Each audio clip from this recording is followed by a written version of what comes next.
ಸಮಸ್ತ ಜನತೆಗೆ ನಾನು ನಿಮ್ಮ ಪ್ರೀತಿಯ ಡಾಕ್ಟರ್ ಕಿರಣ್ ಸೋಮಣ್ಣನವರ ಹುಡುಗ ಸೈಯದ್ ಅಜ್ಜು ಮಾಡುವ ನಮಸ್ಕಾರಗಳು. ಒಂದು ವಿಡಿಯೋ ಹಾಕ್ತೇನೆ, ಆ ವಿಡಿಯೋ ನೋಡ್ಕೊಂಡ್ ಬನ್ನಿ, ಆಮೇಲೆ ಮಾತಾಡೋಣ. ಭಾರತ ಈಗ ವೈರಲ್ ಅಥವಾ ಬ್ಯಾಕ್ಟೀರಿಯಾ ಅಲ್ಲದ ಸಾಂಕ್ರಾಮಿಕ ರೋಗದತ್ತ ಸಾಗುತ್ತಿದೆ. ಈ ಸಾಂಕ್ರಾಮಿಕ ರೋಗವು ಕುರುಡುತನದಿಂದ ಕೂಡಿದೆ ಮತ್ತು ಅತ್ಯಂತ ಭಯಾನಕ ವಿಷಯವೆಂದರೆ ಈ ಬಾರಿ ನಮ್ಮ ಮಕ್ಕಳು ಮತ್ತು ಯುವಕರು ಇದರ ಬಲಿಪಶುಗಳಾಗುತ್ತಿದ್ದಾರೆ. ಕಣ್ಣುಗಳಲ್ಲಿ ಕನಸುಗಳಿರಬೇಕಾದ ವಯಸ್ಸಿನಲ್ಲಿ ಈಗ ಅವರಲ್ಲಿ ಮುಸುಕು ಮತ್ತು ಕತ್ತಲೆ ಹರಡಲು ಪ್ರಾರಂಭಿಸಿದೆ.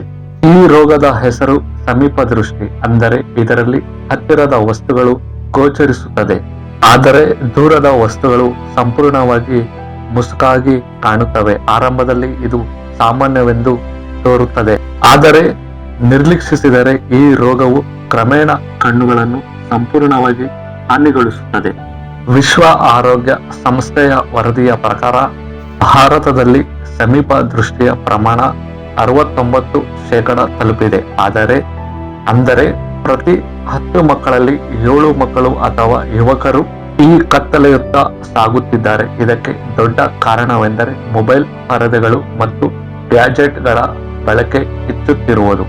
ನಾವು ಮಕ್ಕಳಿಗೆ ಮನರಂಜನೆ ನೀಡಲು, ಅವರಿಗೆ ಆಹಾರ ನೀಡಲು ಅಥವಾ ಅವರನ್ನು ಮೌನಗೊಳಿಸಲು ಮೊಬೈಲ್ ಫೋನುಗಳನ್ನು ನೀಡಿದಾಗ ನಾವು ತಿಳಿದೆಯೇ ಅವರ ದೃಷ್ಟಿಯನ್ನು ಕಸಿದುಕೊಳ್ಳುತ್ತಿದ್ದೇವೆ ಎಂದು ನಮಗೆ ತಿಳಿದಿರುವುದಿಲ್ಲ.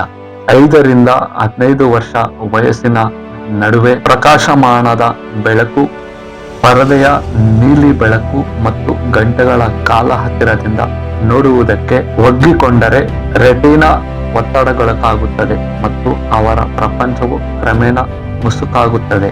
ಸಮೀಪ ದೃಷ್ಟಿ ಕನ್ನಡಕದಿಂದ ನಿಲ್ಲುವುದಿಲ್ಲ, ಆದರೆ ಅದರ ಕ್ರಮೇಣ ಮುಂದುವರಿಯುತ್ತದೆ ಮತ್ತು ಅನೇಕ ಸಂದರ್ಭಗಳಲ್ಲಿ ರೆಟಿನಾದ ಬೇರ್ಪಡುವಿಕೆ, ಗ್ಲೋಕೋಮಾ ಮತ್ತು ಶಾಶ್ವತ ಕುರುಡುತನಕ್ಕೆ ಕಾರಣವಾಗಬಹುದು.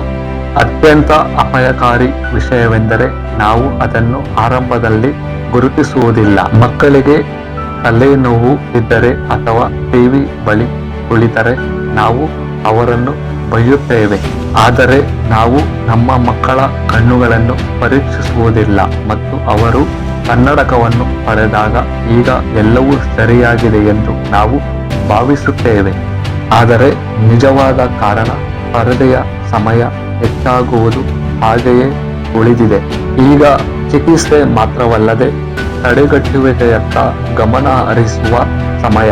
ಮಕ್ಕಳ ಪರದೆಯ ಸಮಯವನ್ನು ಕಡಿಮೆ ಮಾಡಿ ಅವರನ್ನು ಪ್ರತಿದಿನ ಹೊರಗೆ ಆಟವಾಡಲು ಬಿಡಿ. ಪ್ರತಿ 20 ನಿಮಿಷಗಳಿಗೊಮ್ಮೆ 20 ಸೆಕೆಂಡುಗಳ ಕಾಲ ದೂರ ನೋಡುವ ಅಭ್ಯಾಸವನ್ನು ಮಕ್ಕಳಿಗೆ ಬೆಳೆಸಿ ಮತ್ತೆ ನೀವು ಬೆಳೆಸಿಕೊಳ್ಳಿ. ಕಾಲಕಾಲಕ್ಕೆ ನಿಮ್ಮ ಕಣ್ಣುಗಳನ್ನು ಮತ್ತು ಮಕ್ಕಳ ಕಣ್ಣುಗಳನ್ನು ಪರೀಕ್ಷಿಸಿ. ಅಲ್ಲದೆ ಡಿಜಿಟಲ್ ಗ್ಯಾಜೆಟ್ಗಳ ನಿಮ್ಮ ಸ್ವಂತ ಬಳಕೆಯನ್ನು ಮಿತಗೊಳಿಸಿ, ಏಕೆಂದರೆ ಮಕ್ಕಳ ಕಣ್ಣುಗಳು ಮಾತ್ರವಲ್ಲ, ನಮ್ಮ ಕಣ್ಣುಗಳು ಸಹ ದುರ್ಬಲಗೊಳ್ಳುತ್ತಿವೆ.